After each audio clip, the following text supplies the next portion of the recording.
9 वाजता चालू केलता आणि 2 वाजता संपवलंय. अच्छा बापा लागले ना 5 तास. कधी भीमा नदी जिथून उगम पावते ती जागा ही बघा, ही समोर आहे.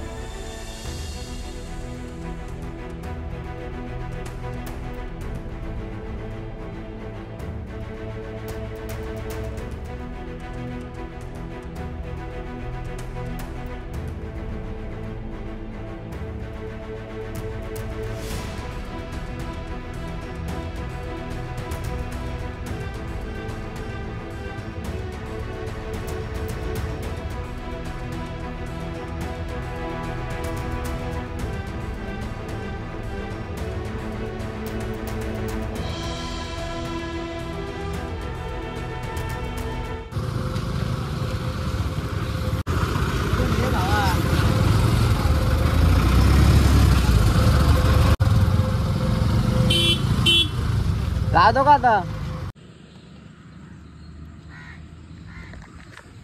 तर गुड मॉर्निंग यूट्यूब आणि स्वागत आहे तुझं सगळ्यांचं आपल्या यूट्यूब चॅनलमध्ये, ज्याचं नाव आहे एक्सप्लोरर इंजिनियर. खूपच जास्त गाड्या जात आहेत. म्हणजे श्रावणामध्ये ना भीमाशंकरला एक वेगळंच महत्त्व येऊन जातं आणि वर जातानाचा जो प्रवास आहे ना तो पावसामुळे जास्त दम न लागण्यामुळे एकदम असा सुखमय होतो. तर आपण सुद्धा आज भीमाशंकर ट्रेक करणार आहोत वाया खांडस.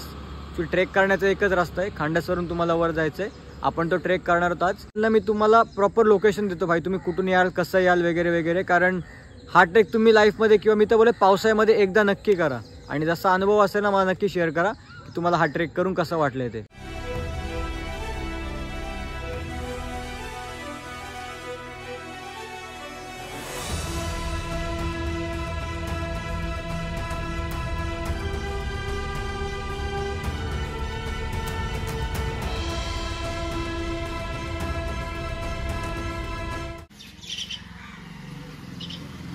आणि खांडस गावामधून आपल्याला झालंय ते पदरगडाचं दर्शन. हा बघा, हा इथे आहे पदरगड. असं गणेश घाट वर चढून चालत चालत या इथून क्रॉस करून जायचं आहे भीमाशंकरसाठी.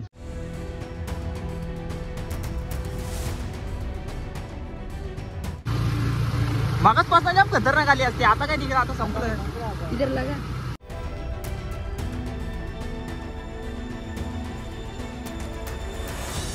जर तुम्ही भीमाशंकर ट्रेकचा प्लॅन करताय ना तर रूट मी तुम्हाला एक्सप्लेन करतो.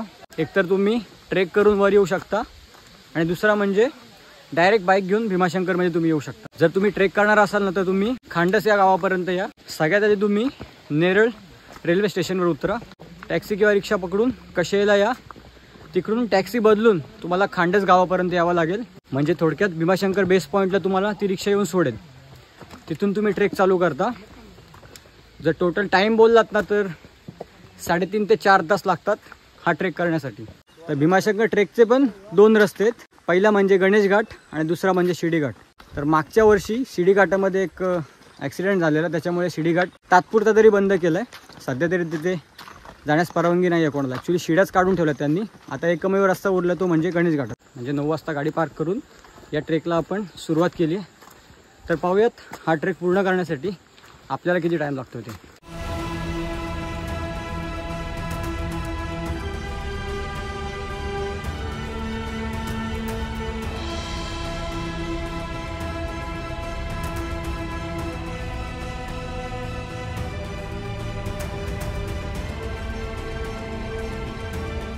नऊ वाजता आपण चालू केलेलं बेसपासून 9:15 वाजता डॉट आपण गणेश मंदिरापर्यंत पोहोचलो.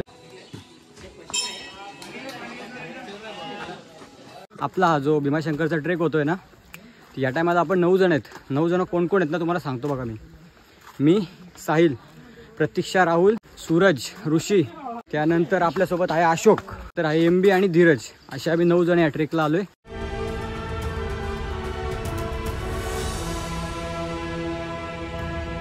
हा ट्रेक करताना तुम्हाला पावसाळ्यात करतायत ना तर असं म्हणजे कंटाळा येणार नाही किंवा असं थकवा वाटणार नाही. कारण वातावरण पण तसं असतं आणि साईडला आपले जे म्हणजे ओढे नाले बघून बघून ना म्हणजे एकदम मन प्रसन्न होतात आणि चालल्याला काय वाटत नाही आपल्याला. हा बघा मागे हा आहे पदरगड.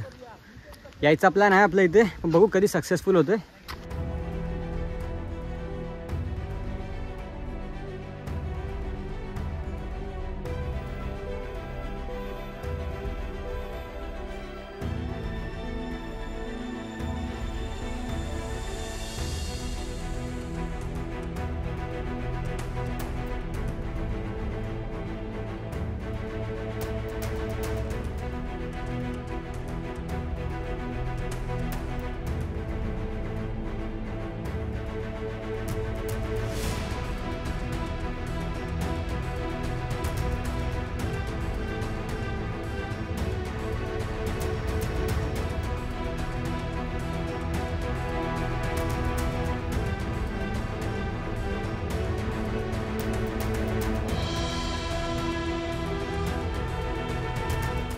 सकाळचे 11 वाजलेत.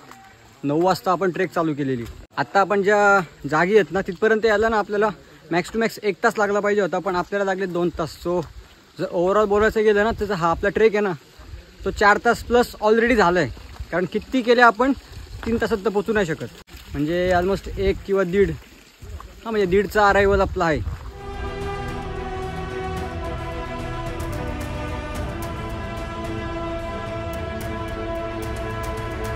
खांडसकडून तुम्ही वर आलेत ना तर या बाजून जर गेलात ना तर तुम्ही भीमाशंकरकडे जाता, आणि जर तुम्ही विहिरीच्या या रस्त्याने वर गेलात ना तर तुम्ही पदरगडाकडे जाता. लँडमार्क लक्षात ठेवा. ही बघा ही विहीर.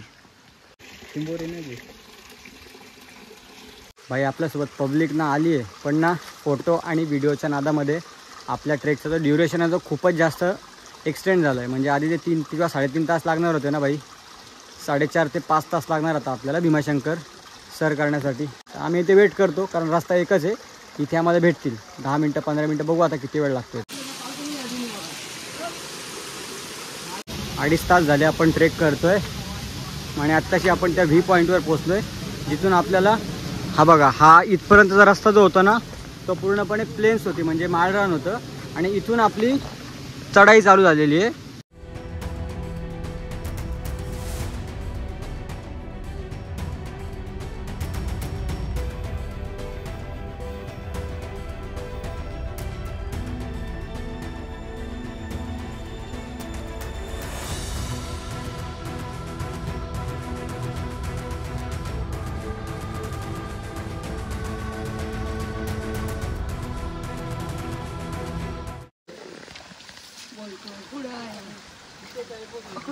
पकड. येस मित्रांनो, फर्स्ट टाइम आपल्यासोबत असं झालं की आपण ना 3 तास चालतोय ऑलमोस्ट, आणि अजून 50% पण डिस्टन्स आपण कव्हर नाही केलं आहे. आणि याच्या आधी आपण 3 तासामध्ये टॉपला पोचायचो. तर पावसाळ्यामध्ये जर आपल्याला एवढा टाईम लागला तर कसं व्हायचं. त्याच्यामुळे आता जरा सपाटी आहे ना तर अंतर जरा कापून घेतो आम्ही.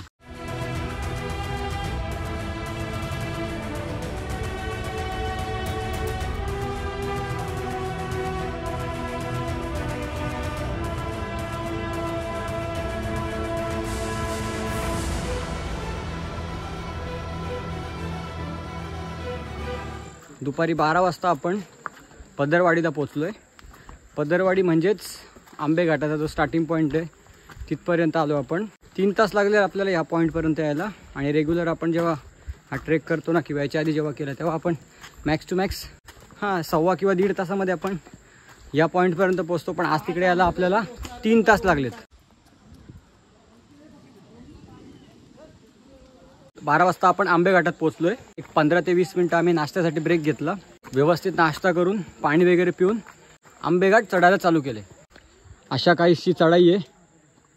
जे काय खायचं किंवा प्यायचं असेल ना शक्यतो तुम्ही ना आंबे घाट चढण्याच्या आधी ते सगळं संपवून घ्या.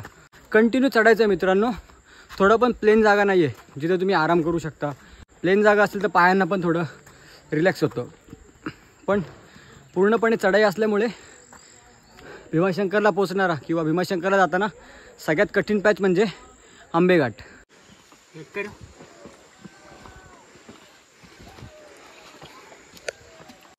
मित्रांनो, समोर तुम्हाला दिसतोय ना तो पदरगड, आणि त्याच्या जर मागे बघितलात ना तो म्हणजे कोथईगड. येस काय उपट अरे उपट त्याच्या वाला.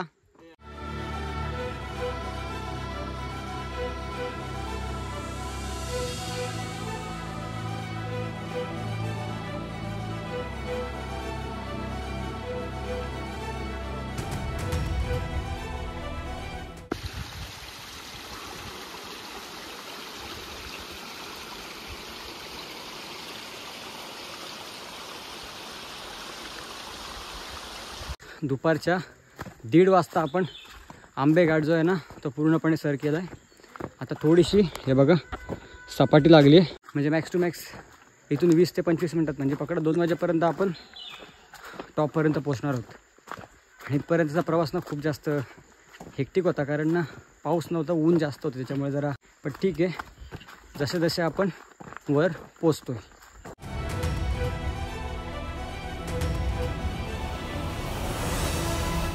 आत्तापर्यंत आपण जेवढा ट्रेक केला ना त्याच्यामध्ये नुसतं गरम गरम होतं. तुम्हाला मी याची कंप्लेंट पण केली याच्या आधीच्या क्लिपमध्ये काही. पण आत्ता ना जेव्हापासून आपण आंबेड घाट संपवलं आहे आणि प्लेन्सवर चाललो आहे ना, हे बघा अशा प्रकारचे प्लेन्स, तरी ते ना टेम्परेचर ना एकदम ड्रॉप झालं आहे. म्हणजे कमीत कमी ना 3 ते 4 डिग्रीनी ड्रॉप झाले, जास्त पण कमी नाही. लग रहा है एकदम ठंडा ठंडा. हां एकदम चिल्ड वाटतं, एकदम चिल्ड आणि एकदम प्लेझंट वेदर आहे ट्रेक करण्यासाठी. 1:15 वाजता आपल्याला बॉम्बे पॉईंटचं दर्शन झाले. हे बघा इथे मोजून 15 ते 20 मिनिटाचा पॅच राहिलाय. बघू आपल्याला किती टाइम लागतो आता. जिंकलो प्रसाद, जिंकलो बाबा. 9 वाजता चालू केलता आणि 2 वाजता संपवलंय. अच्छा बापाला लागले ना 5 तास कधी. 2 वाजता आपण भीमाशंकरचा जो ट्रेक आहे ना तो 100% कंप्लीट केलाय. आता आपण प्लेन्सवर लागलोय, सरळ मंदिराकडे जायचा प्लॅन केला. आणि कोणाला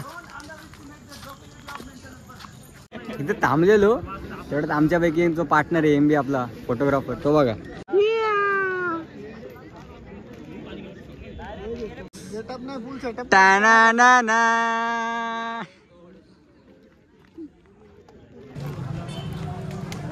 बाय गर्दी बघ प्रसाद. लाईन बघ लाईन बघ. कुठं गेला तो.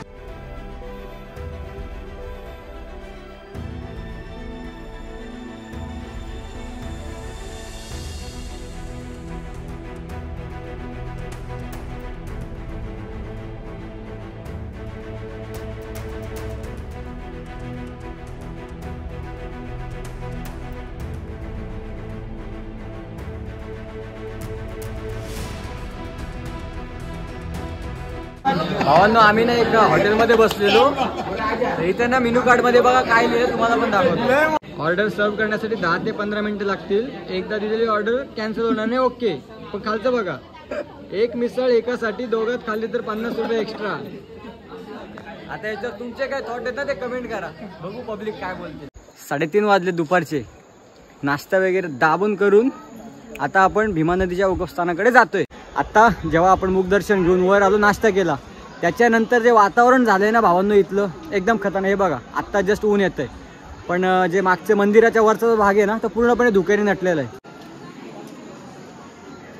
महाशिवरात्रीला श्रावण महिन्यामध्ये भीमाशंकरला व्हिजिट करतात, पण सगळ्यात लोकांना हे माहीत नाही भीमा नदी जिथून उगम पावते ती जागा ही बघा, ही समोर आहे. हे बघा हेच ते मंदिर. जे काही लोकांना अशी म्हणजे गैरसमज आहे की महादेवाचं जे मंदिर आहे खालचं तिथून भीमा नदी उगम होतो, पण असं काही नाहीये.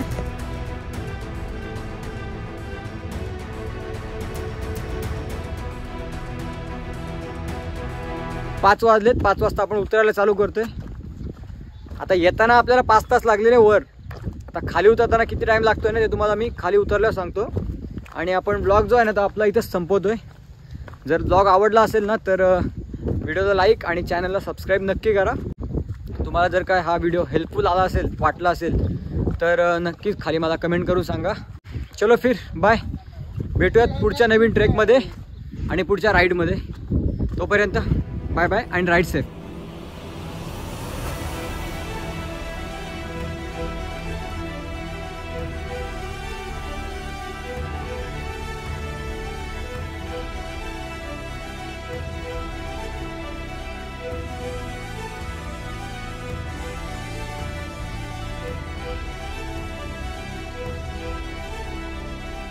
मैं अभी उसको वही बोल रहे हैं, मैं शूट कर ओके नो प्रॉब्लेम, पण जे यातलं काय अपलोड नाही केला तर मग डिलीट.